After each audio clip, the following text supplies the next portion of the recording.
Hi guys, Gretchen with Herban Healing here. I have a lesson on Japanese knotweed today. Well, on a few herbs, but Japanese knotweed is the one that we're going to concentrate on the majority of the time today. Japanese knotweed, if you are a gardener or if you are from the Americas or the UK, you are probably on one of two sides. Either knotweed is a really cool medicinal herb that you can also eat. And yes, there's a whole culinary thing that is happening with Japanese knotweed. There are sorbets and syrups and crumbles and entrees and stuffed canes and all types of really cool things going on with those chefs that do a lot of foraged and farmed food. A lot of the local chefs ed use local and keep the footprint on the earth a little bit smaller and help with the sustainability. Japanese knotweed is an invasive herb. The other half of the people think that it is this terrible, terrible thing that is just like going to completely annihilate everything. They fight it year after year after year and lose year after year after year. It is an herb in Japan, China, and Korea. It's just become super popular in Korea in the last few years, but it is well known in China and Japan. It is also a delicacy because it does grow so quickly, they do eat it.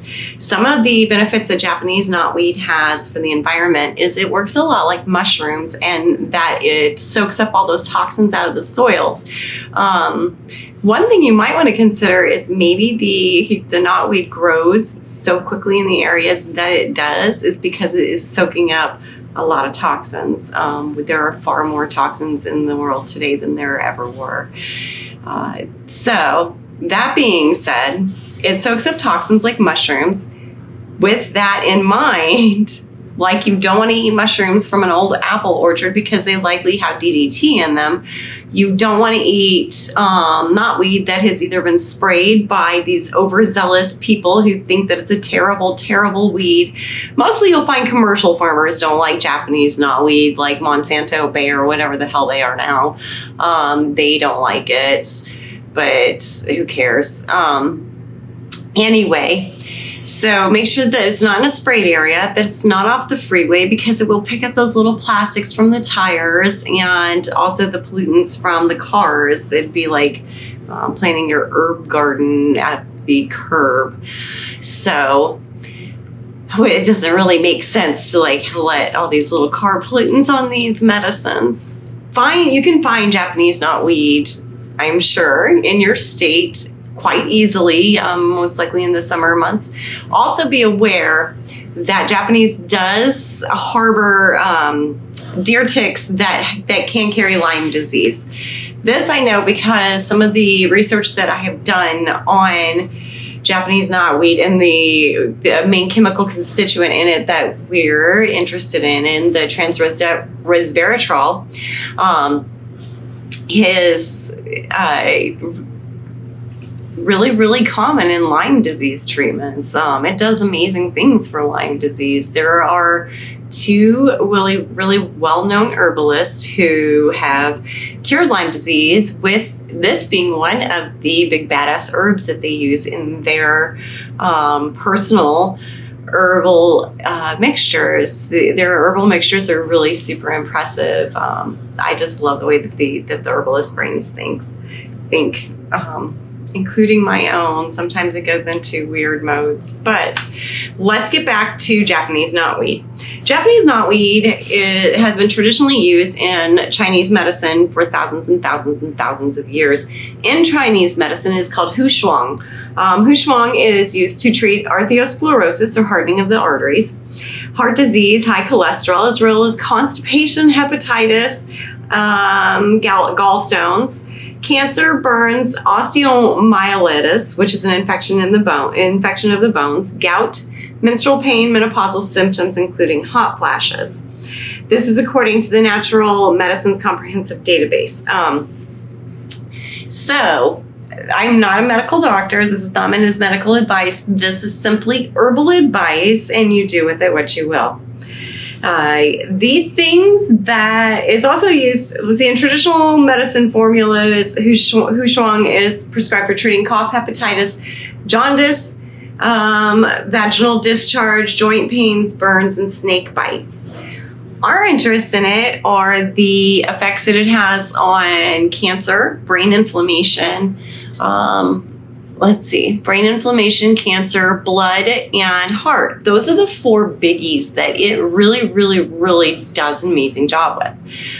Cancer, if you were to instigate any type of an herbal treatment for cancer, I definitely recommend that you have Japanese knotweed. Japanese knotweed is a must in cancer treatments, with Tulsi as well. I don't know if you saw the blog or the video. I think it was a blog on Tulsi, but it has tons and tons of really great benefits for cancer patients too.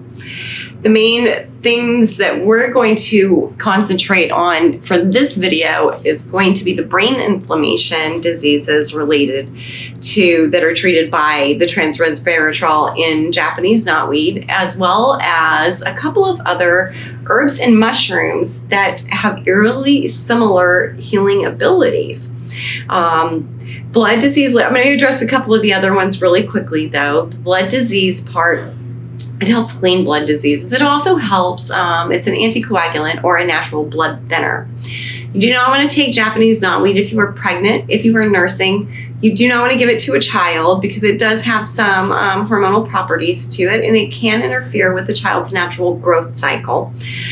You also do not want to take it if you are on a blood thinner unless you are under both herbalist and doctor, they're working together in conjunction with these herbs, because the Japanese knotweed, not only does it work as a natural blood thinner, but it will enhance the effects of warfarin and other blood thinners. I can't think of any other names right now. I know Coumadin, but I think that's the exact same as warfarin, just a different brand. Anyway, so if you have those problems, please don't take just Japanese knotweed's not for you. Blood thinner people only in conjunction with your doctor, because you know how dangerous blood thinners are anyway. All right, then the heart part, it has been known to deteriorate or get rid of the to treat arteriosclerosis, the hardening of the arteries, heart disease, and other heart-related problems. The main constituent, the way that it does that mainly is also with the blood and the vein cleaning. All right. And I did briefly mention that there are a lot of chefs that are currently using Japanese knotweed. One of the main one is called the Three Foragers. They are the ones that I see the most. The Forager Chef and Lita Meredith. They're well known for some of their foraging recipes, including Japanese knotweed. Japanese knotweed, like I said, we're going to discuss the brain inflammation diseases. Brain inflammation diseases, the 2 biggies that we'll be talking about are Alzheimer's disease and multiple sclerosis. Both of them have a lot of similarities in the fact that your brain increases in size, it inflames when you are using Japanese knotweed in conjunction with a few other herbs and mushrooms. The big mushroom that has a lot of the same constituents or same reactions from the body is going to be lion's mane. Lion's mane will also help with the inflammation in the brain. It decreases it.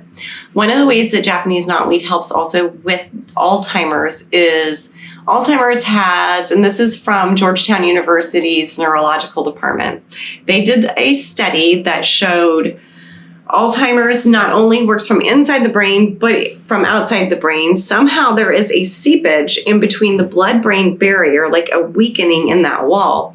And there are these cells that are getting through. These cells, when they get through, they're basically killing all these cells inside. To put it in super layman's terms, I apologize. I don't know how else to say that. So what the Japanese knotweed does is it reinforces, not only does it reinforce that blood-brain barrier, keeping the other cells out, but the Japanese knotweed then works on the interior of the brain and it helps to regenerate new neurons, new neural pathways, new networks. It helps to protect against any more damages. It also helps to deteriorate the amyloid plaque that is the buildup on the brain cells that contributes to Alzheimer's disease. Now, a lot of the same things are in common with people who suffer from multiple sclerosis. Multiple sclerosis is also a brain inflammation disease. Japanese knotweed is super early on in the treatment stages for multiple sclerosis. It's been treating Alzheimer's patients for about 5 years now with super success. Not only has the success been shown to stop and massively slow down any type of forward progression in the disease, but it has also been shown to help regenerate cells and regain a lot of lost memory, lost faculties. So definitely Japanese knotweed is going to be a protector for your brain, especially if your family is prone to Alzheimer's disease or multiple sclerosis. Let's see. I apologize. I have several notes up that I'm going to be referring to. If you are considering taking Japanese knotweed for Alzheimer's, please do so under the care of an herbalist. The most common treatment over a year-long period begins with 500 milligrams of Japanese knotweed in conjunction with other herbs. Mushrooms that you would use would be lion's mane, cordyceps, reishi, and another one from Taiwan. Let me find that one really quickly because it is a super important one for both Alzheimer's and multiple sclerosis. Lion's mane especially. Okay, the Taiwanese one is called Androdia campharata. It is spelled ANTRODIACAMPHORATA. That's the other mushroom you're going to want to incorporate into your Alzheimer's and your multiple sclerosis treatments. These all have really great brain protectors. They have anti-neuroinflammatory properties. The anti-neuroinflammatory properties from those mushrooms include anthraquinonol, cordycepin, and a few others. I don't really want to get into the whole chemistry of them all. So those, if you put in, one of the last herbal videos we did was on black turmeric. And you remember there are a lot of really great benefits from black turmeric, including the curcumin cassia mixed with the curcumin longa and the piperin. In layman's terms, the black turmeric mixed with the golden turmeric mixed with the pepper. So the pepper enhances the black and golden turmeric, right? The black turmeric in turn enhances the Japanese knotweed. So if we take our concoction and we take our Japanese knotweed roots and we take our black turmeric and our ginger rhizomes, because we like to throw ginger in with the black turmeric, we take our golden turmeric and we take our pepper, put these all together, we can grind them in a mortar and pestle, we can make the tea out of them. I would definitely recommend either making a capsule or a tea. Tincture might work if you have the stomach for it. A lot of people don't like to take tinctures because it burns their tongue or they just don't like the taste of them. They would prefer to go the route that they're used to and take a pill. So make sure that you're using organic, that you're using non-sprayed, and that you guard yourself against ticks when you go to harvest your Japanese knotweed. Japanese knotweed, the main constituent that is going to be important in that is the transresveratrol. The transresveratrol is found in grapes, chocolate, baker's chocolate, dark chocolate. It's found in mulberries. It's found in a couple of other things. You get 1 milligram of the transresveratrol in a glass of wine. If you're treating Alzheimer's, you need to start your treatment at 500 milligrams a day. That would be 500 glasses of wine a day. It's a little ridiculous. And wine is the highest form of transresveratrol. That is why Japanese knotweed has become a very important ally in fighting, not only fighting and helping to reverse the effects of Alzheimer's, but in helping to fight the reverse the effects of multiple sclerosis, or at least help to tamp that down. Like I said, that is fairly early on in its stages of research and development, but the results are super, super promising. So definitely, if you have multiple sclerosis, talk to your herbalist and your doctor about incorporating Japanese knotweed supplements into your regimen and see if that works for you. There's no reason it shouldn't. Let's see, there was something, fibromyalgia people, please, please, please add Japanese knotweed to your regimen. This will help you in so many levels. It is a huge anti-inflammatory. It will help you with joint pain. It'll help you with skin pain. It will help you with just a lot of pain. And if you take the transresveratrol and you're doing your ashwagandha tulsi tea, this is for everybody. Your ashwagandha tulsi tea, unless you have a nightshade allergy or are pregnant, don't take tulsi tea while you're pregnant. And ashwagandha is a nightshade, so no nightshade allergies there. But if you don't have either of those things going on, definitely you should be drinking ashwagandha and tulsi tea every single day. Japanese knotweed and lion's mane combination was also shown to help reduce anxiety and stress and to enhance your sleep. And what happens when we sleep? We reset and we restore, which makes us heal. We get out of that fight, flight, freeze mode that a lot of us stay in a lot of the time. So I hope some of this information has helped you on your herbal path. We will be discussing more the black turmeric coming up on kudzu. So the herbs that we'll be concentrating on this year are going to be Japanese knotweed, kudzu, black turmeric, with the golden turmeric, piperin, and probably ginger, maybe a few others like Bacopa monnieri, and some mushrooms too. Until next time, namaste.